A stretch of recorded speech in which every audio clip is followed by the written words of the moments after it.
Welcome to the video. Is identity resolution a death knell for Optin forms and traditional lead capture? This is a very important question. I'm going to answer that question here in this video. Now, in short, the answer is a resounding yes, but we need to figure out why it's a yes. It's a fairly complex answer, hence the video today. Now, the first thing you're going to have to do is know what's behind all this. What is identity resolution and how does it work? Now, you probably know what both of these words are, but I'm going to cover them for you just so we can kind of break this down and educate ourselves on how this whole thing works. Now, identity is a real person. This real person, keep in mind, we're looking at this from a digital marketing or an internet perspective, right? There's millions and millions of people, hundreds of millions of people that use the internet to do research.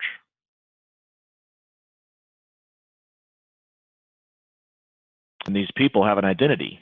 They're a real person, right? They're not just now this raises an interesting question because if you look up online, if you do a search for Google click fraud, you'll find there are cases, hundreds of millions of dollars actually, Google has paid out to companies for click fraud. And those are just the ones we know about.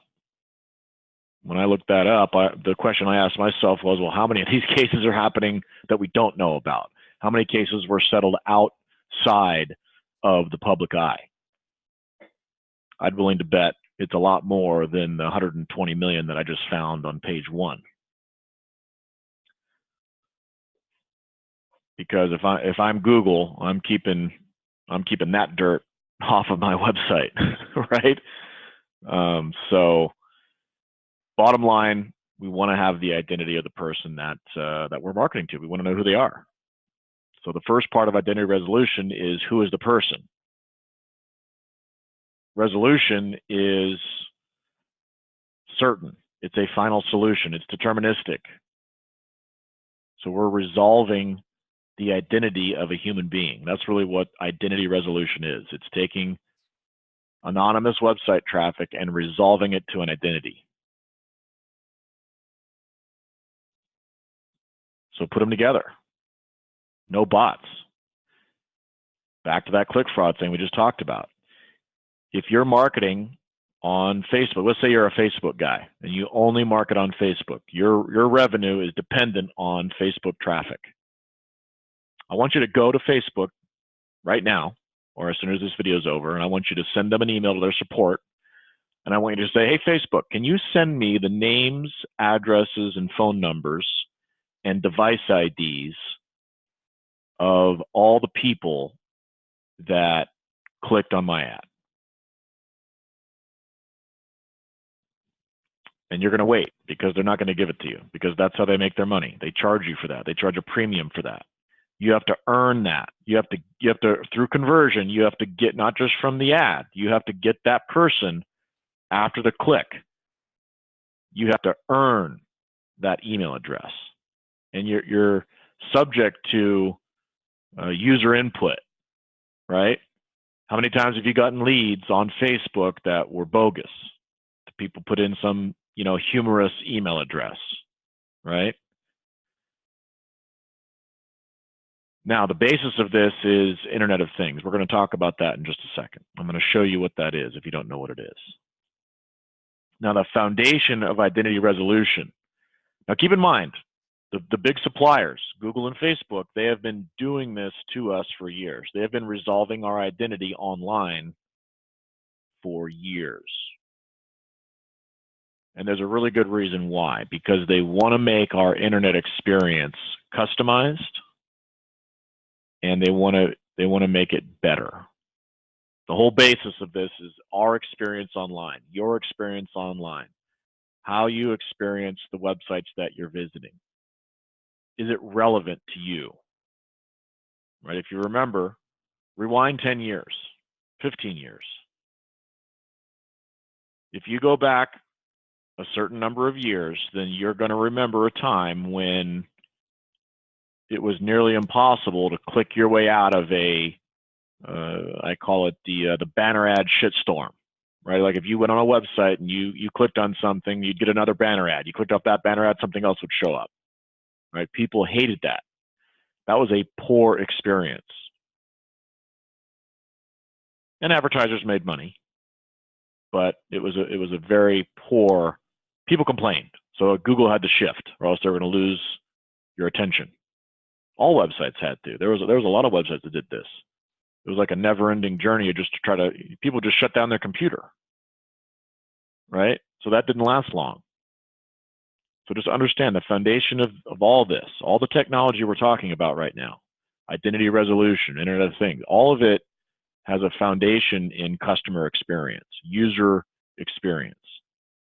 How can we improve the user experience? That's why Google put a kibosh on, if you're in the internet marketing space, you may remember when Google came out with these animal updates, right? The giraffe or the panda. So when Google updates their algorithm, it's to improve the experience of the people that are using their platform. That's all it is. Now, the other side of that coin is, of course, their profit. Now, we can talk about that in a different video. Obviously, Google exists to make a profit, but the only way they're going to make a profit is if you have a good experience on their website. So it's important to know that. Now, you also have to understand what the identity graph is, because when you're resolving the identity, you have to have a place to resolve it from or to. And I want you to think of the identity graph just as a list of people. Okay, it's a spreadsheet in the sky. Okay, it has a list of people, and it resolves real people to the devices they use and how they connect to the internet. And it also has a history of their behavior or the websites you click on, right? Go back to customer experience. If I'm clicking on websites, if I'm researching BMW automobiles, now this is probably a poor example, but would I want to get advertisements for Ford? No. I want a BMW. I want an Audi. I want a Mercedes. Now that's obviously a competitive marketplace.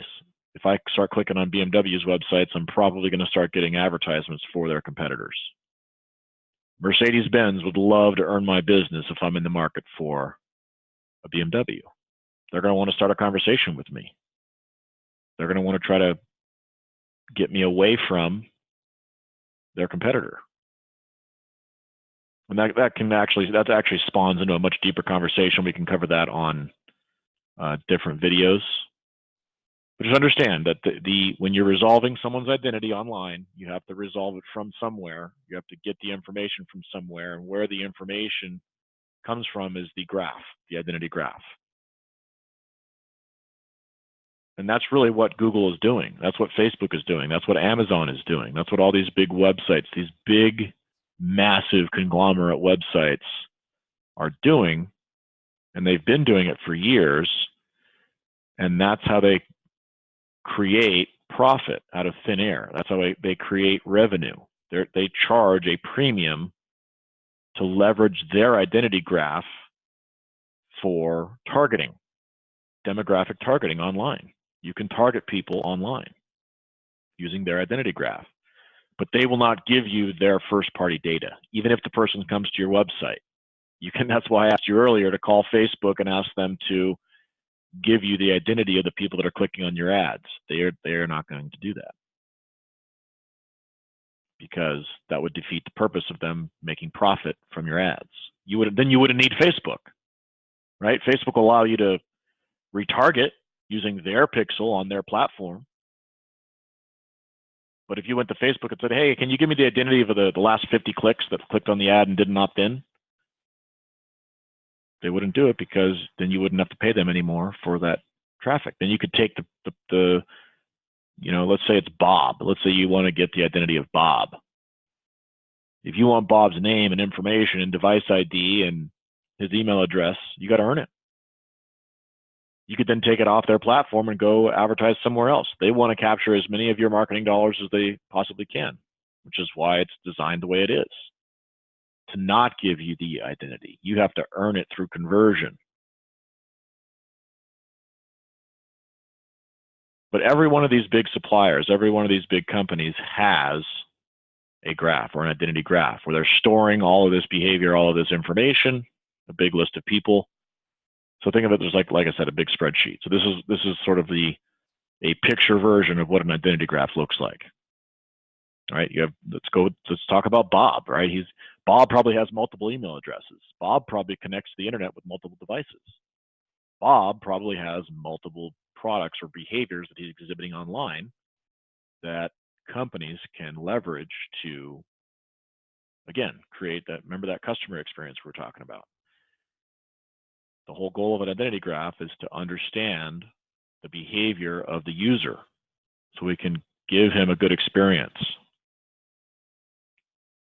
Hence, people-based marketing, the ability to recognize a prospect or past customer by name on all their devices on any platform, online or offline. Because we don't want to market to Bob on Facebook.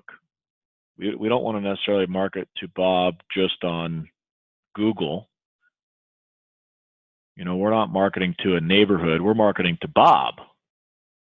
Hence, people-based marketing.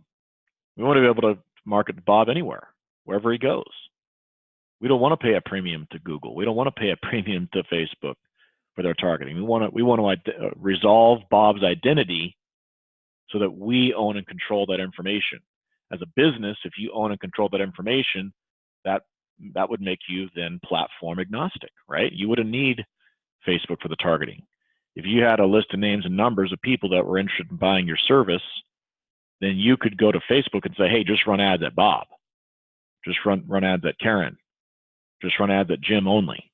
If all these people on this particular example were all in market for your service, they were all exhibiting buying behavior for solar, for example, then why run ads at anybody but those people, right? People-based marketing. Most companies market to a demographic. They market to a zip code or a vertical, right? But you don't know what the behaviors are unless you resolve the identity and then look for patterns in behavior that exhibit patterns that match what you're looking for, right? That's how Facebook and Google and the big suppliers make all their money. They don't allow you to market to just the red. They want you to market to the entire board. Hence, conversion factor is very important. Hence, earning the click. Hence, having an expensive copywriter. All those things become exponentially more important when you're marketing to the masses. If you're marketing to the entire stadium, if you're marketing to, let's just call it your entire service area or all homeowners, right? If you're marketing to all homeowners, only 3% of your marketplace is in market for your thing.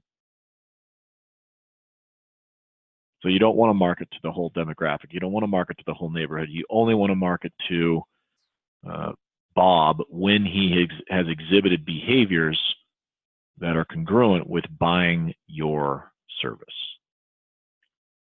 If you have the identity ahead of time, you don't need to earn the opt-in, right? Because you already have it. You already have his email. You don't need to get it again. You already have it. You have the identity. You have the device. You have multiple emails on Bob. You can market to Bob anywhere. You can send him an email. You can knock on his door. You could call him. Because again, if you resolve his identity, you've cross-referenced the graph. So when Bob shows up, you can market to him anywhere. You already have it if you're resolving the identity. Now, the question is, how do you get the identity? So let's back up a second, just talk about the technology for a second. You've probably heard of Internet of Things. The Internet of Things is very simple. Okay, so don't overthink this. It's literally just the extension of the internet to objects. Okay, it's all the devices that are connected to the internet, right? Your phone is an object. Your laptop is an object. Your computer hard drive is an object. Your TV is an object. There's all kinds of new, different, and interesting sensors that are now coming online. LED lights would be an object. There's a network now of LED lights that can send a signal to different things. Okay? Again, don't overthink it. It's simply just devices, clocks, email, your computers. All those things are things, right? Microphones, your home system, right? Your thermostat is probably connected online. That's part of the Internet of Things. It's just a big, massive device, multiple millions and billions of devices that are all connected to a common network, which is the Internet. So the Internet of Things. Right now, our identity graph, we own and control the world's largest privately owned identity graph. We're resolving an average of 2.6 device IDs per person. It's estimated that's going to be, within 10 years, that's going to be 13 devices. And the reason why is because as technology advances, right, like if you have cable right now, I don't use cable. I still use a regular TV, but the whole way I watch TV is through the internet. So that's part of my device. So if I go to, watch news and there's that 2-minute, advertising break, very soon, due to identity resolution, I'm only going to see ads related to my behaviors that are relevant to me. And the same goes for all devices that are connected online that have some type of display network or advertising network attached to them. Because that device, because that connection, when I log into Hulu or Netflix or whatever device it is, or whatever website or whatever app that I'm viewing my thing on, guess what I'm using to log in? My email. So that I can, whoever the provider is of that thing can resolve my identity through my email.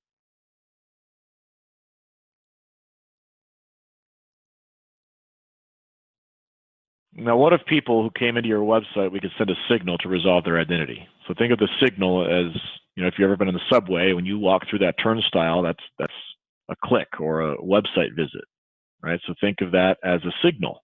Think of that as a click or a visit, right? Do you think the New York subway, when you put your ticket in that turnstile and you walk through, do you think they have a record of that? Do you think they know that you're a paying customer? If you tried to put the wrong ticket in there, you wouldn't get through, right? The signal would stop you. The system would stop you. The same way if someone tried to log in, if you had like a membership website or some type of login to some content, right? Like your email, right? You can't get into your email unless you put the ticket in the right way, the password. So it's just a signal. Now your website could be public. Any of those things is essentially the turnstile or signal of somebody coming into your site. When someone comes to your website, what if we could resolve their identity? What if Bob comes to your site and because he's logged into his email or because he's logged into his browser using his email, we can cross-reference using our graph and then resolve his identity? Do you think you could then take and then market to Bob across any platform? Do you think, would you no longer be a Facebook guy if you only use Facebook to market to Bob? Could you then send Bob an email or send him a display ad or send him a 5-second video on YouTube next time he goes to watch a video? You could follow him there, or call him, or send him mail. Do you think you could be more strategic with your marketing? So that is what makes this so important. That is why identity resolution is the death knell for Optin. You no longer need to pay Facebook for their targeting. You no longer need to pay Google for their targeting, right? Because you already have the identity. Identity resolution is how you turn website visits into leads without opt-in. Thanks for watching.